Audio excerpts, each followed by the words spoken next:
sommes les seuls à citer les chiffres donnés par le médecin et les scientifiques les plus honnêtes qui aujourd'hui ont suspendu leur activité pour ne pas trahir leur mission.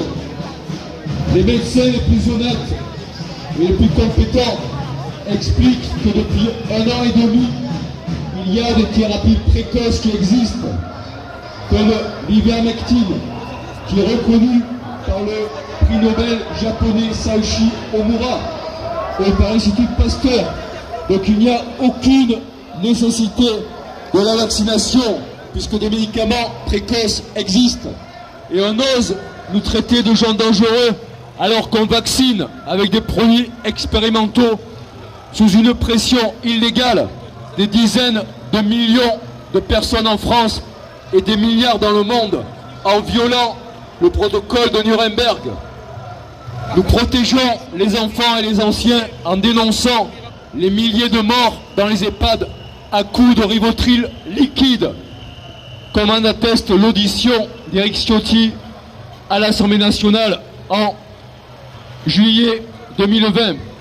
Des personnels des EHPAD ont témoigné qu'il y a eu des injections massives de Rivotril liquide, c'est-à-dire une euthanasie non consentie pour les personnels des EHPAD, et ça a été relayé par le Canard enchaîné.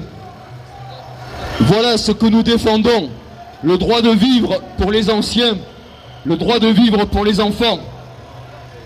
Il y a officiellement un seul mort parmi les enfants de moins de 12 ans du virus.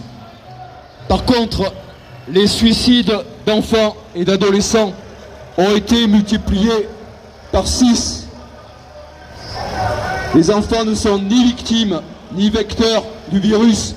Il n'y a aucun droit à les maltraiter ainsi. Parents, défendez vos enfants. Demandez l'abolition du masque partout en France et partout dans les collèges et partout dans les lycées. Le fascisme consiste dans le mélange de l'autoritarisme, de la manipulation, de la peur, en violant les droits humains. Et c'est exactement ce que nous avons ici en France aujourd'hui, l'alliance du capitalisme, de la finance, de la manipulation et de la répression et de la surveillance. Nous sommes aujourd'hui en France dans un gouvernement fasciste qui utilise tous les médias et toutes les forces de la répression pour faire taire la liberté du peuple, maltraité, effondré.